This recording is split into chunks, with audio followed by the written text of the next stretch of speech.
A sunsplash Saratoga race course, blue skies, white clouds, upstate New York.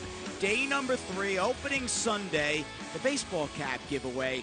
Large crowd on hand. This was sort of a lazy, kind of moseying along crowd on a 11-race Sunday afternoon at the old spa. It didn't feel as frenetic as the first 2 days, and maybe people are settling into their rhythm. I know we are. It's not a sprint anymore. It's a marathon, 40 days of the greatest racing action anywhere in the world, and you get a baseball cap to boot. Can't go wrong with that. 3 more giveaways down the line. Sit tight as the season progresses for an update on those. And looking ahead, it's Richard Migliore, Jason Blewett. We're glad you've settled in with us here on this Sunday edition of Saratoga Insider. There is a lot to look forward to, beginning right off the bat. Monday's 9-race card, Mig, that'll get underway at 1 p.m. and that $40 low roller handicapping contest. Yeah, it's something for everybody. You get a lot of action for your $40. I'm looking forward to the fact that it's only 9 races. We might be on the set just a little earlier tomorrow. The Lucky Coin Turf Sprinters, that'll be the spotlight featured race. We'll talk about it a bit later in the broadcast. And Todd Pletcher saw plenty of action today. Had a whole bevy of starters on day number 3. He'll take on the Triple Crown champion next Sunday down on the Jersey Shore with Competitive Edge, who won the Hopeful last year. Well, Competitive Edge has shown great speed. He's been brilliant. He didn't run so well in the Woody Stevens, although I think he had a compromising trip. One thing about it, I think he'll be leading American Pharaoh early. I think he has more speed, natural speed. The American Pharaoh's shown the ability to come from off the pace, but he is going to have to chase him, and you never know. Monmouth Park can be very speed favoring. And Todd Pletcher, much like Bob Baffert, knows what it takes to win multiple Haskells. Forgot, Todd's actually got 3 Haskell wins to his credit. Bluegrass Cat, Verrazano, and Any Given Saturday. Yeah, he knows his way around Monmouth Park as well, although I guess it's Bob Baffert's world on the Jersey Shore. They're actually having a baseball shirt giveaway, a jersey giveaway with 7 of the colors of the horses that Bob Baffert trained, if I can get that out, for the Haskell. It's the Pharaoh Fest down on the Jersey Shore. Can't wait. We're a week away, in fact, from racing's 12th Triple Crown champion in action. I know Saratoga will be fixed upon Monmouth Park in the simulcast feed as we await Palace Malice, who a year ago at this time, even with California Chrome winning 2/3 of the Triple Crown, I was dead set on him being Horse of the Year for 2014. Yeah, off of his Met Mile win, you had to think he was in control of that division, and then things went awry. He had an injury. I don't think they would be trying so hard to bring him back if he wasn't 100%. He's had little missteps here and there, but I think they're doing their earnest to get him back, and I got a feeling we'll see him at some time during the meet. Yeah, the Alley Dar is a few weeks down the line, in fact, on August 9th. The race Todd Pletcher competed in last year with a couple of horses, including Percussion. Palace Malice might just wind up in the starting gate there. You hit the pick 6 today for $275,000? Nah, I went down early. Yeah? Yeah. 4-6, just missed the console as well? I watch you guys. I live vicariously through you. That's all right. This is the place to live vicariously through people, and they poured little over 700,000 in new money into the pick 6. All but 3 covered in the nightcap, but you know what? It paid $275 large, Meg. Life-changing money. You come to Saratoga for a good time, and you leave with a lifestyle change. All right, let's move on to the Grade 1 Coaching Club American Oaks, the 3-year-old filly feature on this opening Sunday card. 7 went to the post. Larry Comas will have the call. They're battling for the top prize of the $300,000 purse, and here we go. They're off in the Coaching Club American Oaks. And I'm a Chatterbox is sent out of there from that far outside post and is up and after the early lead. It's going to be I'm a Chatterbox to cross over and clear the field. Moving into the first turn, Keen Parleen is second. On the far outside is Conquest Eclipse going up, and Carolina is 4th early on, 2 lengths off the lead, 3 lengths more, and then it's Chide and Danette. And Include Betty takes her spot at the back, and she's 15 lengths behind. Opening quarter mile in 23 and 2. I'm a Chatterbox and Florent Giroux lead the field up the backstretch. A half length on top of Conquest Eclipse, and Carolina's 3rd between those 2. Then it's Keen Pauline close up running in 4th.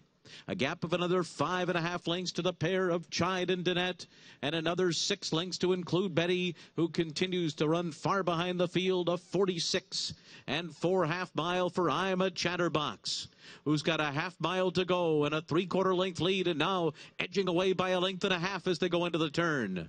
Carolina is second, and now she's 2 lengths behind, and beginning to pick it up from 3rd is Keen Pauline. As Conquest Eclipse drops back to net is next, and Include Betty is in the midst of her rally. She's picking off horses now. Had to alter course there, but she's coming on as they come toward the top of the stretch. I'm a Chatterbox is run 3/4 in 1:11.1, and they're into the stretch, and I'm a Chatterbox turns for home, and on the outside is Carolina, and Include Betty is storming down the center of the track with Danette. 1 furlong to run. Florent Giroux shaking up I'm a Chatterbox. Carolina trying to come and get her. Include Betty is third on the far outside. I'm a Chatterbox still there close to home. Carolina, a final bid. I'm a Chatterbox holds on. And then it was Carolina. Hold all tickets in the 99th running of the Coaching Club American Oaks. What a horse race, first and foremost, Mig. Florent Giroux on I'm a Chatterbox, right-handed, right-handed, right-handed. Here comes Johnny V and Carolina. And Carolina was relentless. She looked like I'm a Chatterbox gave her the slip. She was coming back again. You could see right there something happened, and you weren't quite sure until you saw the head-on. But it was I'm a Chatterbox drifting out. She's in the circle now. And eventually making contact, and enough contact in my estimation, to warrant the disqualification. When you get beat a nose and you get hampered like this late, and she's going to come out.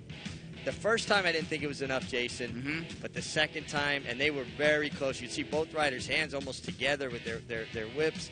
And right here, the second time he comes out, this contact right there, when you get beat a nose, that's more than enough. When you've got two horses that are tired and they're fighting, it definitely slowed Carolina's forward momentum. I'm sorry, Meg. As we see Larry Jones and Todd Pletcher, and what a class act here, Larry Jones. I can't imagine what that's like. You're waiting down there. The stewards are deliberating. The whole track. It's a Grade 1. It's the Coaching Club American Oaks. They take down your number, yet Larry Jones takes a second to go over there and shake the hand of Todd Pletcher. Well, two things that Larry Jones is 100%. All class, and that gesture proves that, and a horseman, and he understands the game, and he understands that as tough as it is, his filly did come out and hamper Carolina's forward progress, and I think this was the right call. And I know some people are going to say, well, they put Pletcher up yesterday, they put Johnny up yesterday. It has nothing to do with that. Every single situation has to go on its individual merits, and this case to me was clear-cut. The number had to come down. Well said. Saratoga's all-time leading rider in victories, John Velasquez, gets a Coaching Club score, and he was alongside the MIG. Well, Johnny, yesterday you backdoored one when Uncle Vinny got put up, but today Carolina was bumped pretty solidly by I'm a Chatterbox. I think it was the right call. I think so, though. I was coming to get him, definitely. To ride like 20 yards to the wire, he comes out, bought my horse. She switched the lead, she got off balance, and she came back again, and, she almost nailed him on the wire. But it was enough, just to get me beat, not to get to him, though, and you can see, the bumped, and she switched to the left lead, and actually I'm on balance. Now I'm trying to get back on her and try to get back into the race. And then she just missed that much. It's no doubt in my mind that I was going to beat him.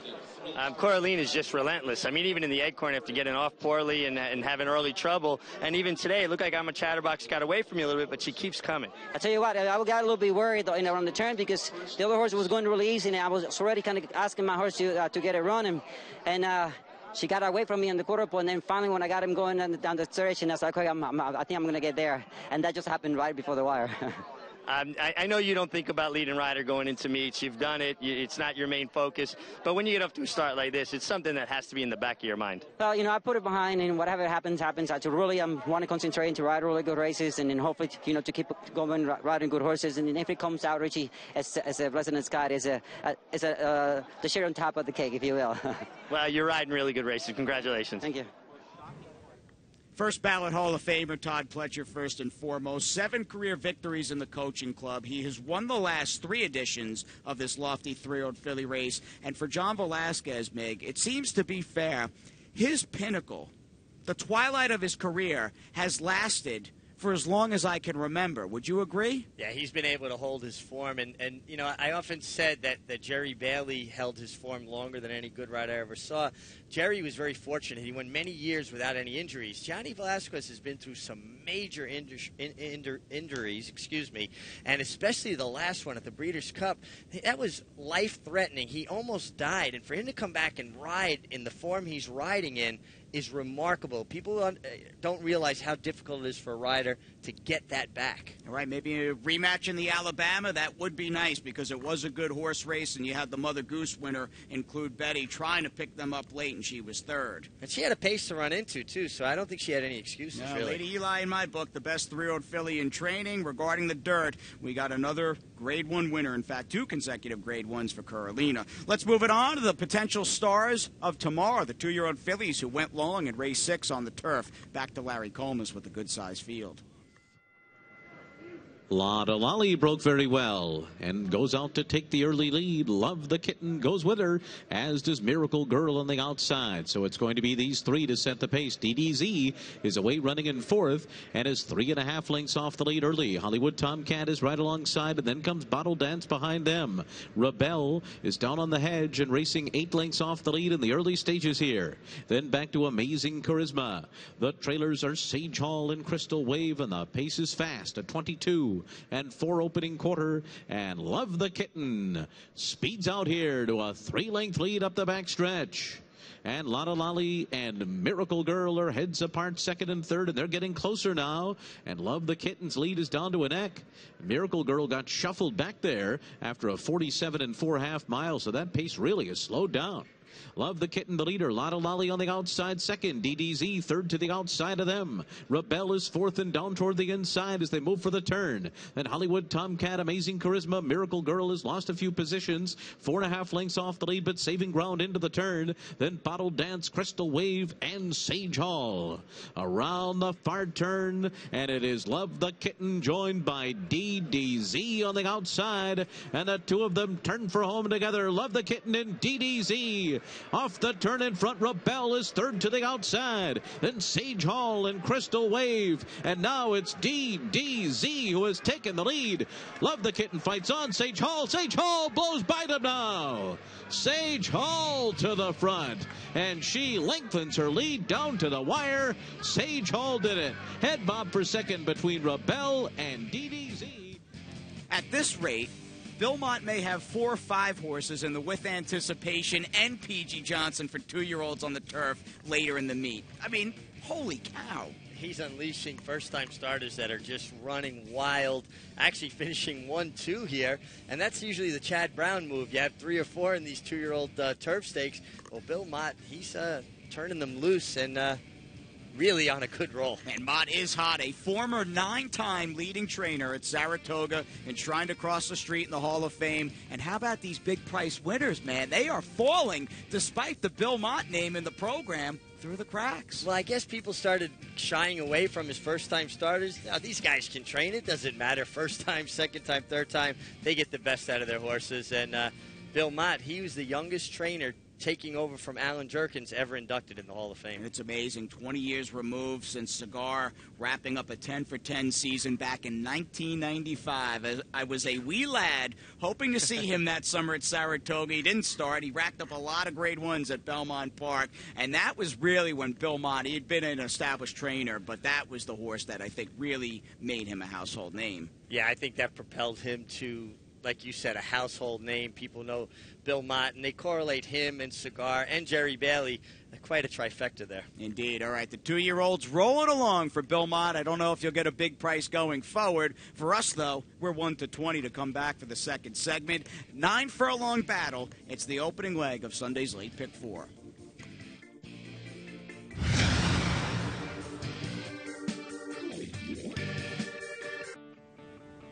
Rite of passage for many here.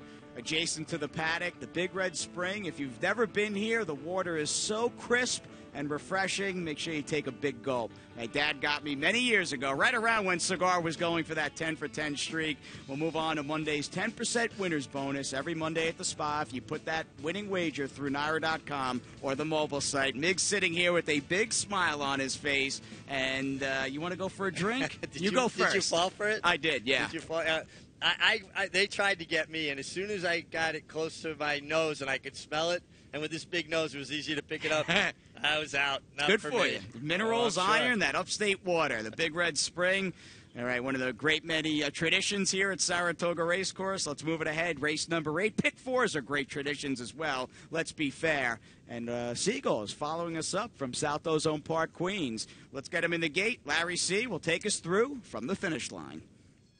They're off. Face of Winter came out well. Lunar Rover on the far outside is sent along. And Day of Fury is down on the inside as the field races into that first turn. These three will go out for the lead together. Financial Modeling away running in fourth. Unbridled One is fifth early on.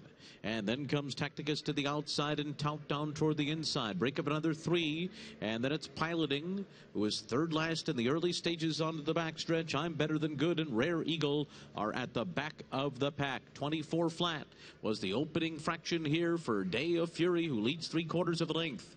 Face of Winter on the outside is second. Financial Modeling is third, right behind them. And then comes Lunar Rover to the outside in fourth.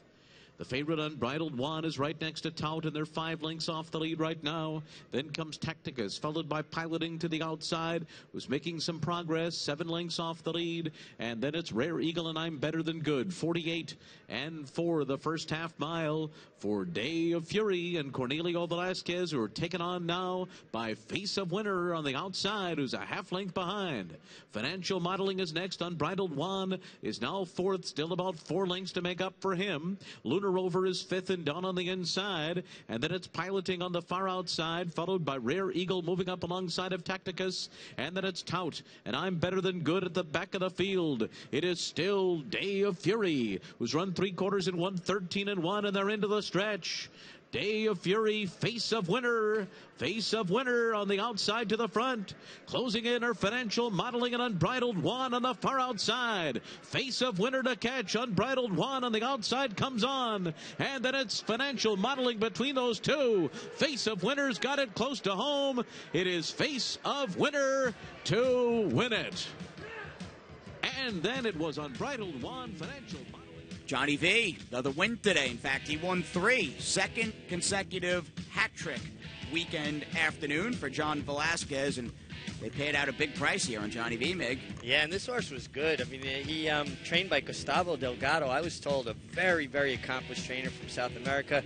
Has won the Triple Crown there 4 times, wow. Thousands of races. So somebody we need to keep an eye out of, Gustavo Delgado. And, you know, when a guy like this is getting Johnny Velasquez to ride for him, you know the horse has to be live. Caught by Street Boss, sat the pace, sat the trip outside right off the speed, and he proved best there. A pick 6 buster for many. We'll get it back to the Super Sunday 6. It's pick 6 mania after all, with about $1 million up for grabs in the pool. Race 1 all the way through the Nightcap.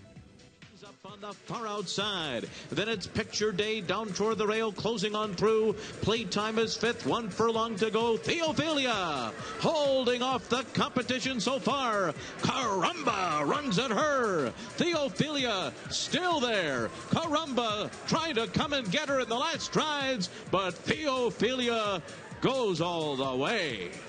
Caramba was second, Picture Day was third, and Playtime was fourth and Gracious, and they're into the stretch, and it is Skinner Box, and Resolutely, and here's Smiling Sunday to come and confront them. Courage is a majority on the outside, and farthest out, Act Naughty is finishing well, and they're coming inside the final 16th, and it is now Courage is a majority forging to the lead, and Courage is a majority will win it. And then it was Act Naughty, followed by Amazing Ann and Skinner. And they're coming to the top of the stretch, a 45 flat, half mile, and they're into the stretch. First Service has taken the lead. First Service and Javier Castellano in front, pulling away to lead by 2.5 in mid-stretch. And then it's Women Win, who's up into second, and the others have been left reeling in behind as First Service comes home a convincing winner. First Service much the best over Women Win, and then it was Lady in Shades and Miss Anna Marie. Isn't Love Just Grand? They're coming to the top of the stretch. Summer Breezing in front. Latigo Trail to the outside, tries to close in. Global Positioning is third on the inside. Saratoga Dreamer starting to finish on the far outside, but Summer Breezing's got something left in the tank. Summer Breezing fast out of the gate, and Summer Breezing never looked back.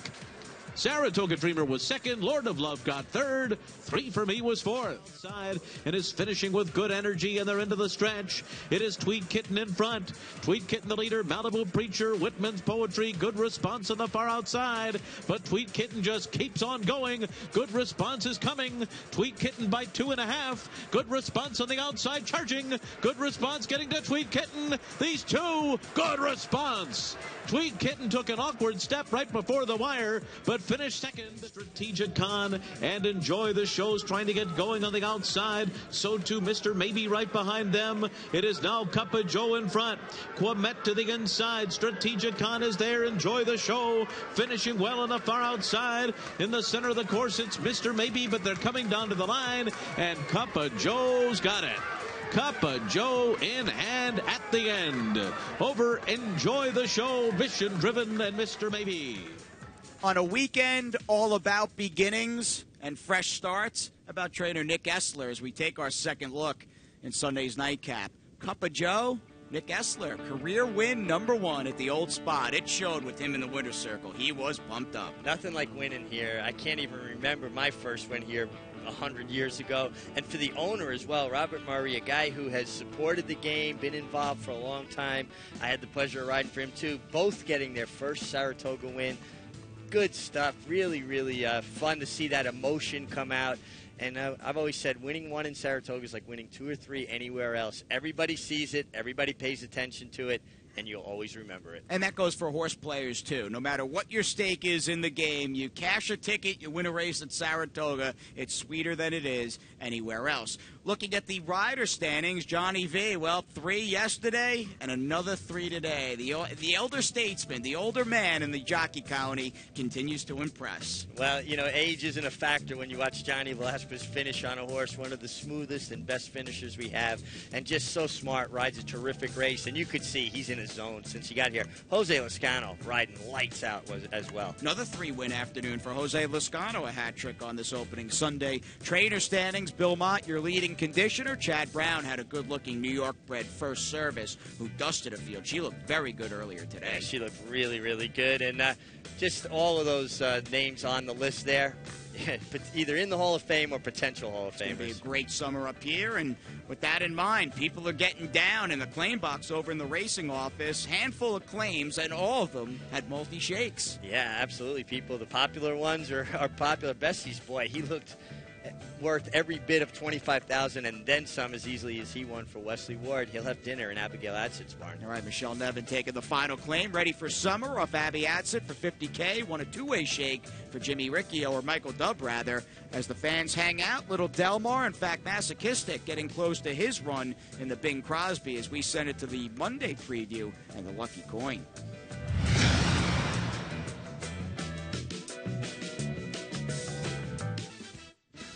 Wednesday kicks off the first 6-day racing week. A lot planned, 10 races, the opening steeplechase at 1 p.m. and College Day. You're a student, you're going to be in college this coming fall. You may win a scholarship. Join us. Always nice seeing a younger crowd here at the spa. Well, and they have a great time, too. You not only bet in the races, but enjoying the grounds and, of course, the beverages. All right, the beverages sound pretty good. Maybe you'll celebrate after winning a lot of money here tomorrow as we start the 9-race program at 1 p.m. and focus in on race number 7, the Lucky Coin, in which Shore Runner meets the winner of last year's Lucky Coin, Spring to the Sky. This is a great race, so competitive, so deep. Shore Runner gets a great inside post. He's going to have to work out that ground-saving trip under Kendrick Carmouche, but he looks like an astute claim from Joe Sharp, the way he ran last time. If he runs that race back, he's going to be tough. A rare turf race on this show from Parks, and a good crew of sprinters, in fact, in the Parks Dash, won by tight end touchdown. Horse Amelia's Wild Dawn was just steady there. Amelia's Wild Ride steadied in deep stretch. Yeah, traffic trouble for him. Tight end touchdown, consistent, shows up, tries hard. I actually think that the 5 furlongs is where he's capping out now in his old age. That the other 16th might show up on him. And how about a Saratoga lover in the form of the New York bred Dreams Gone Wild, who comes up for Bruce Alexander. Yeah, and a horse that's got to have to overcome the outside post. You want ground-saving trips on the turf. He's got speed. He's going to be involved. Trevor McCarthy comes up for the ride. He's going to have to work out a trip. You want a ground-saving trip on the turf? We want our sharp analysts. They're standing by, Eddie and Maggie, with the Monday spot play. Thanks a lot, guys. Well, we've got a terrific feature on Monday's card, the Lucky Coin, a turf sprint. And it's amazing how strong this race came up. A number of horses actually coming up that ran in the Big Parks Dash just a couple of weeks ago. Some familiar names, horses that are in good form like Shore Runner here, Tight End Touchdown, Amelia's Wild Ride, who had a tough trip down at Parks. But I'm interested in a horse in this race named Sharp Sensation, who comes in second off a layoff, needed the first race. This horse, more than anybody else in here, really feels pointed for the race. And when he is able to run his best race in turf sprints, he's faster than these horses. He's a very talented horse when he runs his race. He's going to be a price. He's got a tough field, but I like the fact he's had a little time coming into this, and I think the Sharp Sensation in this race might be a very good play at a price in the Lucky Coin, the 7th race, as we head out to Mackey. Thanks, Andy. And while you were looking at a 5.5 turf sprint, I'm going to stretch it out a bit and take a look at a maiden special weight going 1 3/8 miles on our turf course. It's race number 4.